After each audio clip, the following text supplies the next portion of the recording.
Philippine Consulate General Toronto, in partnership with the Honorary Consul in Winnipeg, conducted a consular outreach mission in Nipoa at the Nipoa United Anglican Church on July 6, 2024.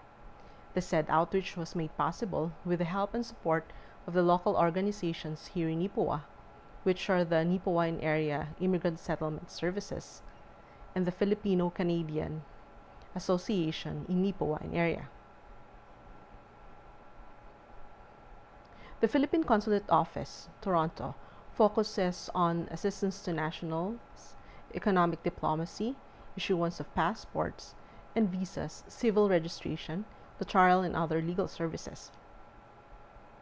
According to the Nipoa settlement, 230 clients availed the different services during the outreach, such as the Philippine passport renewal, social security system, special power of attorney, notarial services, and dual citizenship oath-taking. This consular outreach conducted here in Nipoa is a milestone for the Filipino groups here because Filipino nationals will need to go to Winnipeg or to Calgary in order to process some of their documents, like renewing their passports. Philippine Consulate Toronto mentioned that there is a big possibility that there will be another outreach here in Nipoa, but they will need to consult with the Filipino organizations to know if there is still a demand for such services in the near future.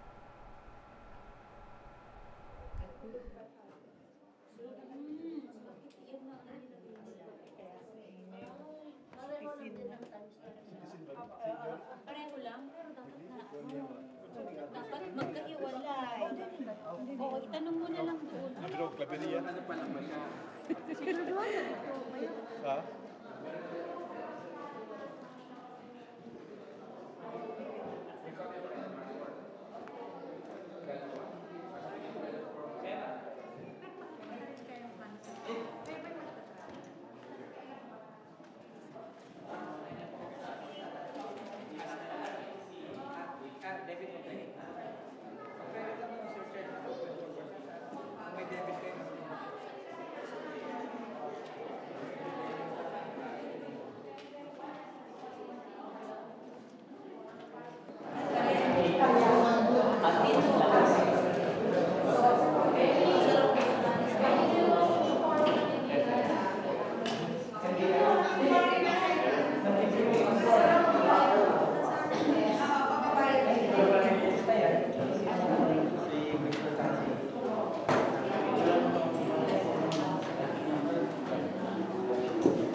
Magandang hapon po. Ako po si Consul RJ Sumagi o Rodney Jonas Sumagi ng Philippine Consulate General in Toronto. Ako po naman si Ronald Opina po ng Honorary Consul ng Winnipeg, Manitoba po. Okay. Sorry. Ano pala po? Okay, so gusto po naming malaman sana ano po yung mandate po ng Philippine Consulate? Okay. Ang Philippine Consulate General in Toronto, basically ang pinakamandato namin is yung pangalagaan ang interes at kapakanan ng mga Pilipino sa Ontario at saka sa probinsya ng Manitoba. Ganon din ang itaguyod ang interes at kapakanan ng bansang Pilipinas. At katuwang namin dito ang ating Honorary Consul, Opisina ng Honorary Consul Mr. Ronaldo Opina, dito sa Winnipeg. At siya po yung ating kasama, nakatulong natin at para sa pangangalaga ng mga kapakanan ng mga Pilipino dito naman sa probinsya ng Manitoba. So ano-ano po yung mga serbisyo po ng consulate office? Ng Philippine Consulate Philippine Consulate. Ang Philippine Consulate General in Toronto, of course, ang ating passport renewal, nandyan yan. Ang ating notarial services, yung mga ating SPA, affidavit of support, mga affidavit of consent. Meron rin tayong mga visa services. Ito yung para sa ating mga foreign nationals, including some Canadians na mag-stay for more than 30 days na gustong pumunta sa Pilipinas. Meron rin tayo yung reacquisition of Filipino citizenship. Ibig sa yung kalimitan tinatawag nating dual citizenship, mga magiging both Filipinos and Canadians. At meron rin tayong tinatawag nating assistance to national services. Ito naman ang mga serbisyo, yung mga kababayan natin, mga Pilipino pa na medyo nangangailangan ng tulong, katulad nung halimbawa sila ay nawalan ng trabaho, walang pera, or kaya visitor dito sa Canada, tapos bigla sila nagka-problema ng tulong para makauwi sa Pilipinas, pwede po rin tayo magbigay ng tulong doon. At the same time, ang ating pong konsulado, kasama po ang ating Honorary Consul's Office dito sa Manitoba, ay meron po tayong tinatawag na economic diplomacy at saka cultural diplomacy. Dito po, ang ginagawa po natin, pinapacilitate po natin yung trade between the Philippines and Canada, pagpasok ng mga trabaho dito sa Canada ng mga Pilipino, or yung pag-invest ng mga Canadian companies papunta sa Pilipinas. Meron rin po tayong mga pumapasok na Filipino companies dito sa Canada at mga gustong mag-invest. So yun po yung mga ginagawa natin. Sa cultural diplomacy naman po, yung ating ginagawa ay yung para palakasin yung ating mga programa para lalong makilala yung ating kulturang Pilipino dito sa Canada. So katuwang po rin natin dyan ang Filipino community sa pagpapaunlad ng ating kultura, hindi lamang dito sa mga Pilipino, kundi para rin sa ating mga Canadians, sa general public, sa Canadians, para lalo nilang makilala ang kultura natin, ang ating wika, ang ating mga sayaw. Yun po ang ating pinapaunlad dito sa Canada. At of course, lagi po nating katuwang dyan ang ating honorary consul. Meron ka bang gustong idagdag sa mga servisyo natin na ginagawa? I think na-cover mo naman lahat. Assistance to nationals, yung cultural, as you know, meron tayong Philippine Independence. Napakalaki ngayon ng Philippine Independence celebration sa Winnipeg, dito din sa Lipawa. And then meron tayo pang proclamation, it's a bill na nare-request tayo ng Philippine Heritage Month sa month of June, buong Canada, and then sa probinsya ng Manitoba. I think nagiging significant ang contribution ng mga Pilipino dito sa Manitoba. Yun nga, yung kasing dito sa buong Canada, meron tayong almost more than 1 million Filipinos dito sa Canada. Dito sa Manitoba, although hindi dito yung pinakamaraming Pilipino, in terms of density as to the total population, dito actually yung pinakamaraming Pilipino in terms of the total density as compared to the total population. Idagdag ko lang dun sa ating mga programa, meron rin tayong overseas voting registration ongoing na binibigyan ng pagkakataon para ang ating mga kababayan dito, mga Pilipino, na i-exercise yung kanilang karapatang bumoto. So hanggang September 30, kalimitan meron tayong registration yan during our outreach services. So during the outreach services lang po siya. Okay.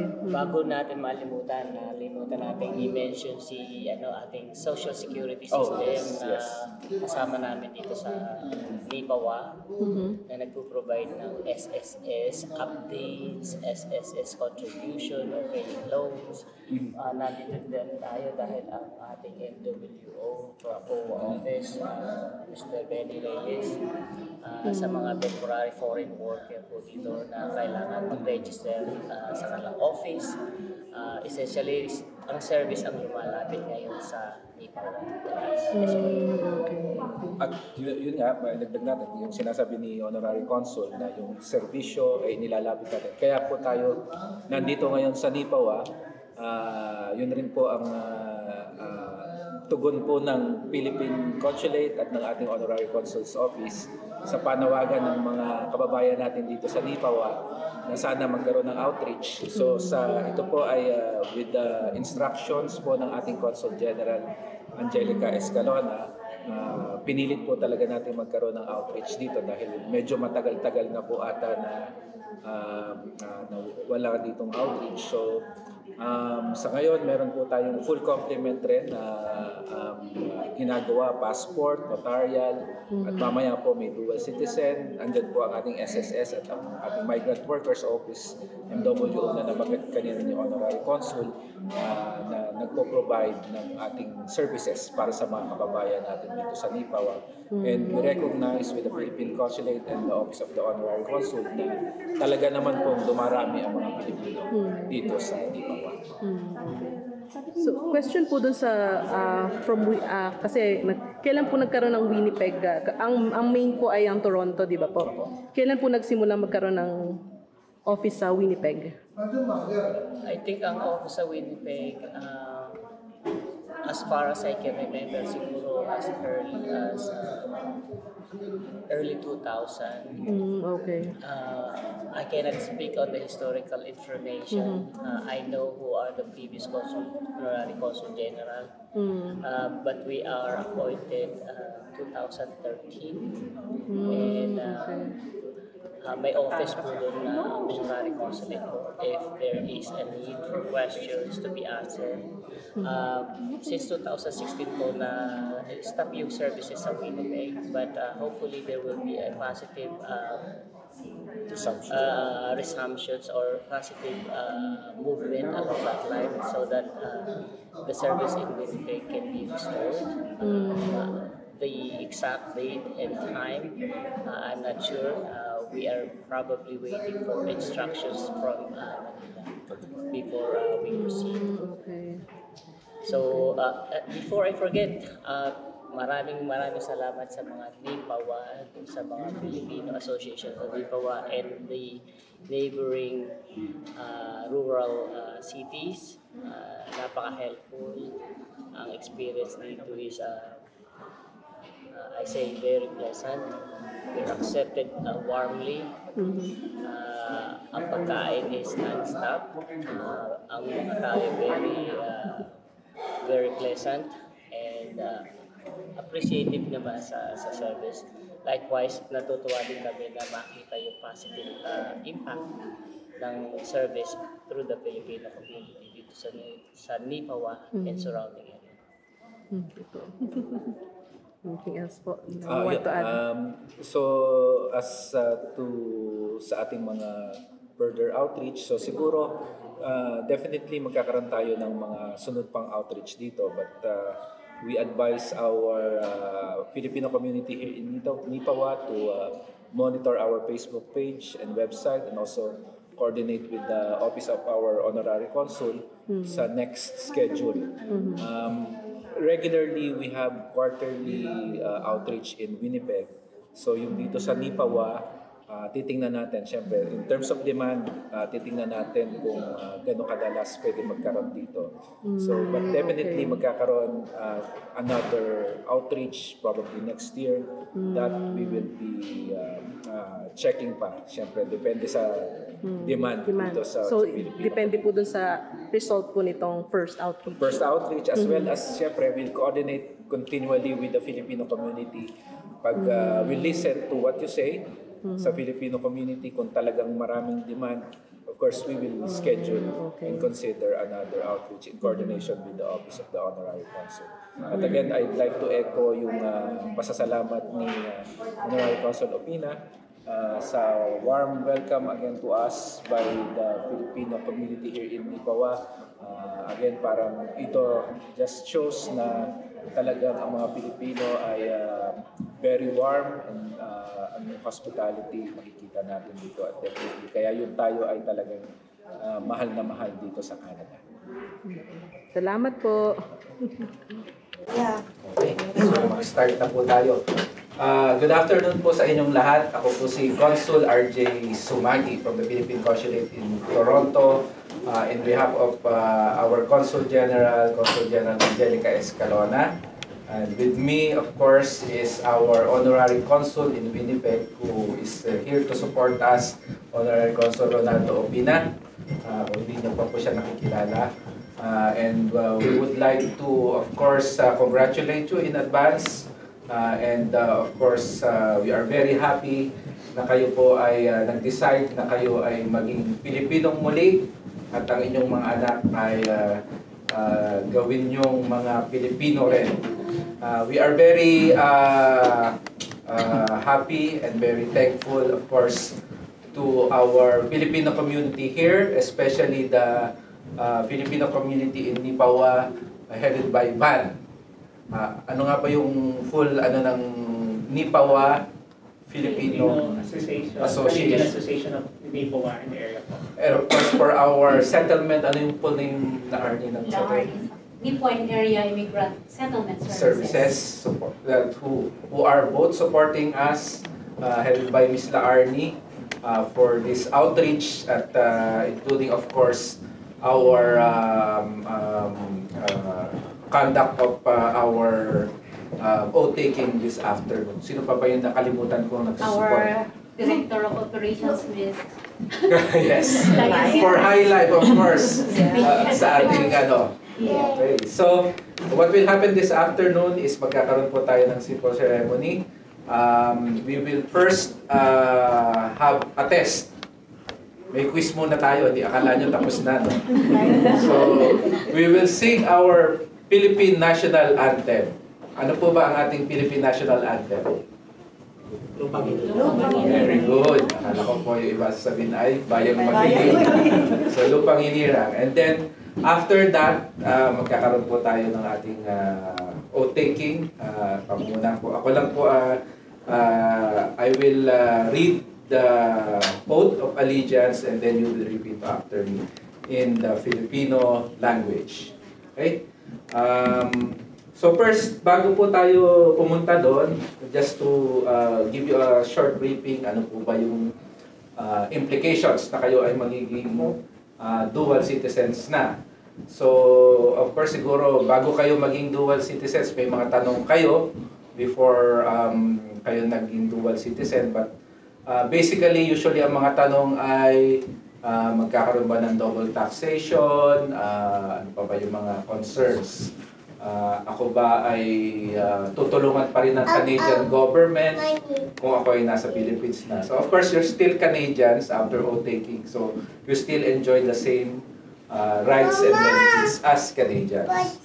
Of course, as Filipinos, you will again enjoy the same rights and privileges as Filipinos. So ang kasama na po dyan ay yung pumunta kayo sa Pilipinas, umuwi sa Pilipinas ng walang limitations. So, ngayon po, as Canadians, you can go home to the Philippines only up to 30 days maximum kung yung Canadian passport lang yung dala nyo. But if you are still have your own Philippine passport na kinancel po natin kanina, you can stay up to 1 year under the Balikbayan program. But with you becoming dual citizens, there's no limit for you.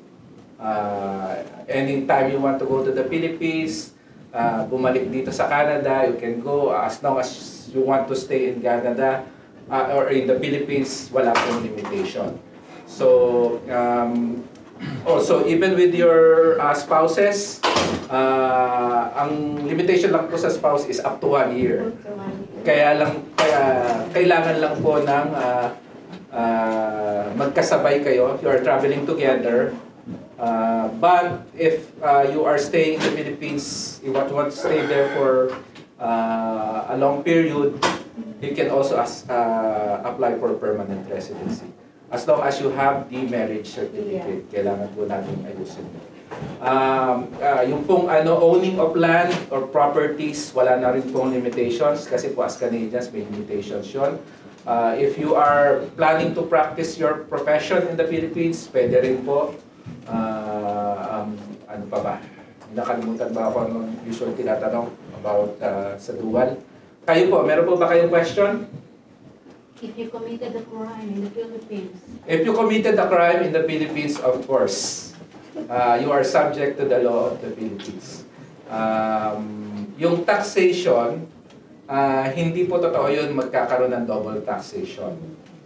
In fact, there are instances na pag meron kayong income in the Philippines, pwedeng mabawas yun sa inyong taxes na pwedeng makredit sa inyong binabawas dito sa inyong taxes here. Kailangan nyo lang ng accountant. Okay? So, wala pong questions? How about po yung passport? Ayun, passport. No, kanina, di ba, kinancel natin. Sabi nyo, valid pa, sayang naman.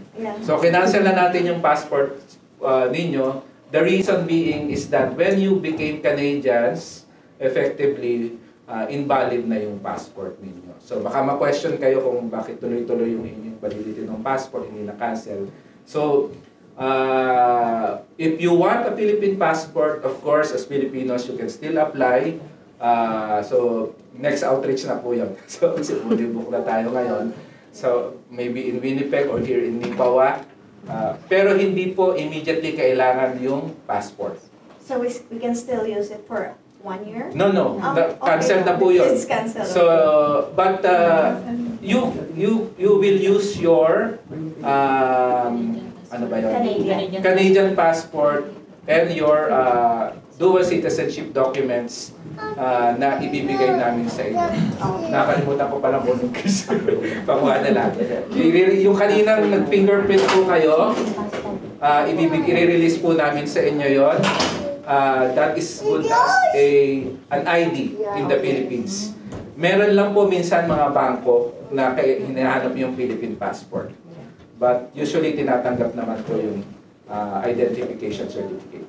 So when you say dual citizenship, pag uwi namin, even we don't have Philippine passport, it's okay to use a Canadian? Yes. Basta dalhin niyo po yung documents that we, especially the identification certificate. Yun lang po ang advice namin, medyo ingatan po ninyo kasi hindi pa masyadong sophisticated, hindi pa ID yung ating binibigay. So, okay, let us stand. Ang una po natin gagawin ay kantahin ang ating pambansang awit. So ano po ang tamang pag-awit ng ating pambansang awit? Kanang kamay ilalagay po sa kaliwang dibdib.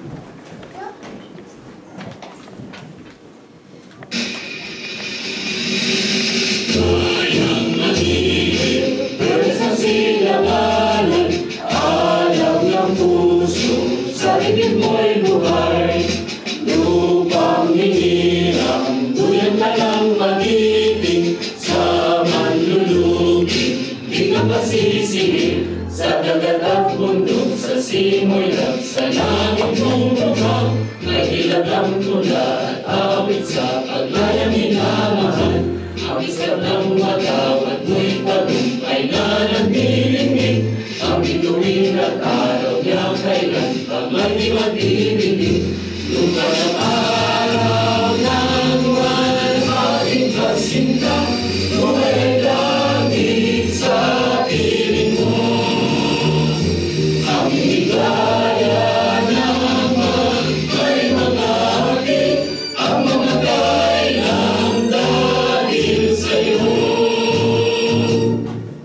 po tayong nakatayo. So, susunod po natin ay ating panunumpa ng katapatan. So, kagaya ng nasabi ko po, pangunahan ko po ito. At atin pong uulitin lamang. Pero yung una pong part, iisa-isahin po natin kayo. So, sasabihin po ako tuturo ko pa ngayon, sasabihin niyo po ang inyong pangalan para po ma-recognize kayo. Okay? So, at ang ating pong panunumpa ng katapatan or oath of allegiance. So, ating pong sumunod po sa akin. Ako si Redentor Bandayrel. Ako si Dominga Bandayrel. Aileen Abalos. Alvin Avalos. Rodel Castillo. Geraldine Passion Castillo. Florica Devon. Okay, sumunod po sa akin. Ay taimtim na nanunumpa na aking itataguyod at ipagtatanggol ang saligang batas ng Republika ng Pilipinas. Na susundin ko ang mga batas at kautosang legal na pinaiiral ng mga sadyang itinakdang may kapangyarihan ng Pilipinas at aking ipinahayag na aking kinikilala at tinatanggap ang kataas-taasang kapangyarihan ng Pilipinas at tunay na mananalig at tatalima ako dito. At kusa kong babalikatin ang pananugutang ito nang walang anumang pasubali o hangaring umiwas. Congratulations, kayo po ay muling meron po pa questions? Wala naman. So, ang gagawin po natin siguro ngayon, mag-picture taking tayo para iaabot natin ang inyong certificates. Dito na lang.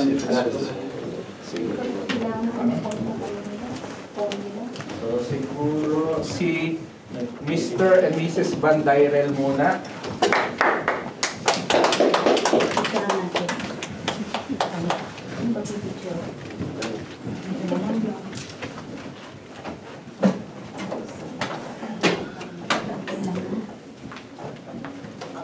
Please, nakita mo yung original?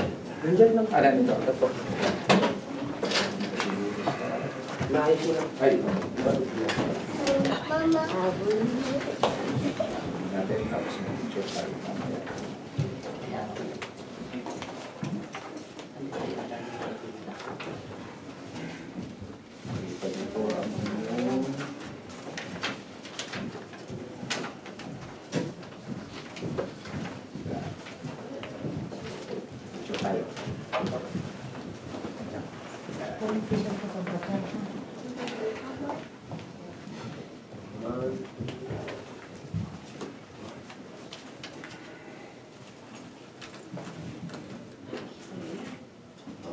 Okay.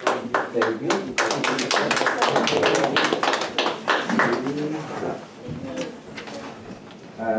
Mr. Abalos.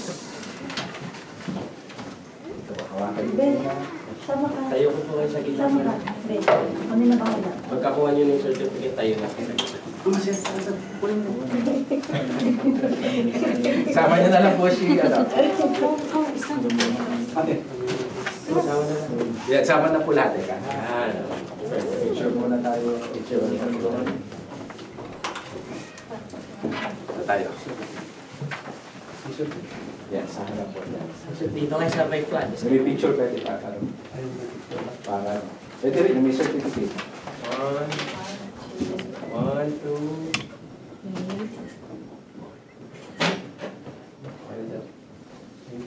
Thank you.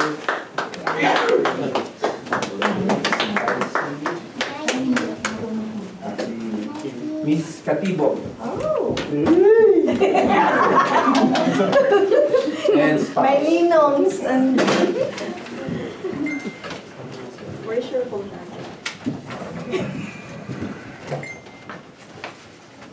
Join us. Come on, Togs.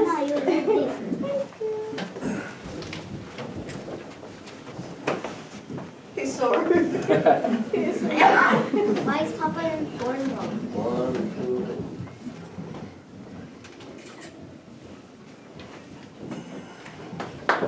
Again. Thank you. And last but not the least, Castillo family.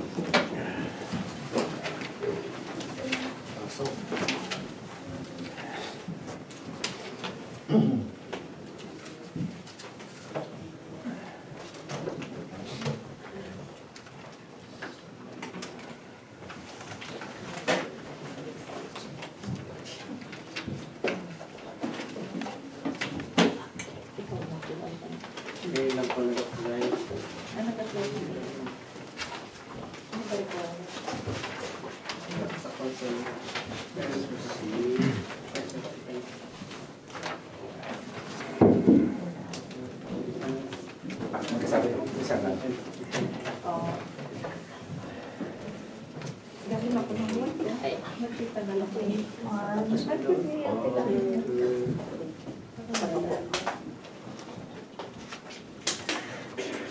Okay. Walang walking. Thank you, thank you.